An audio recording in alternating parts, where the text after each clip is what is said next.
మనము practice of yoga అయిన తర్వాత మనకి ప్రాణశక్తిని శరీరంలో అణువణుకి పంపించాం. ఎక్కడ? ఇంటర్నల్గా పంపించాం. ఇవన్నీ చేయడం వల్ల ఇంటర్నల్గా రక్త ప్రసారము, వాయు ప్రసారము, ఉష్ణ ప్రసారము, ప్రాణశక్తి ప్రసారము లోపల ప్రవహించాయి.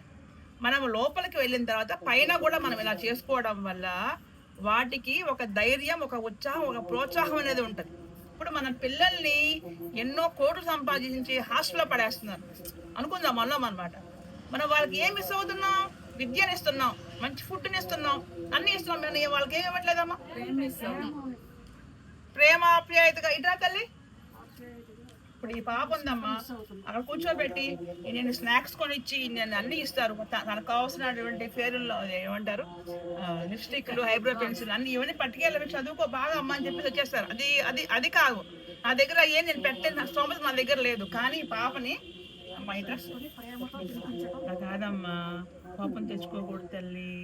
ఏం పెడితే అది తినాలి, బాగా కష్టపడితే జీవితంలో బాగా సుఖపడతాము అమ్మ కదమ్మా అని అన్నాం అనుకో, ఆ పాప మాట వింటదా? జీవితకాలం మన మాట వింటది. అలా కాదు అన్ని పెడుతున్నాం కదా, చదివిసాము మొద్దు అంటావా? అంటావా? మన ఒంటి పైన మనం కొట్టకపోయినా, మనం ఇలా చేయకపోతే అది అలా ట్రీట్ చేస్తుంది మన శరీరం. మనం ఎవరో ఆయన ఎవరో, బాడీ వేరు సోల్ వేరు అనుకుంటుంది. యోగా అంటే ఏంటి? కలయిక. ఏం కలయిక అమ్మా? Body and soul or mind, whatever it is, రెండింటి యొక్క కలయిక. కాబట్టి ఆ యొక్క ప్రాణశక్తి ప్రవాహాన్ని మరింతగా తేజస్సుగా, ఓజస్సుతో పంపించే ఒక ప్రయత్నమే ఈ యొక్క ఫార్మింగ్ ఆఫ్ టోటల్ బాడీ. చాలా బెనిఫిట్స్ ఉంటాయి మనకి, శరీరానికి కూడా మంచి బాండింగ్. Thank you.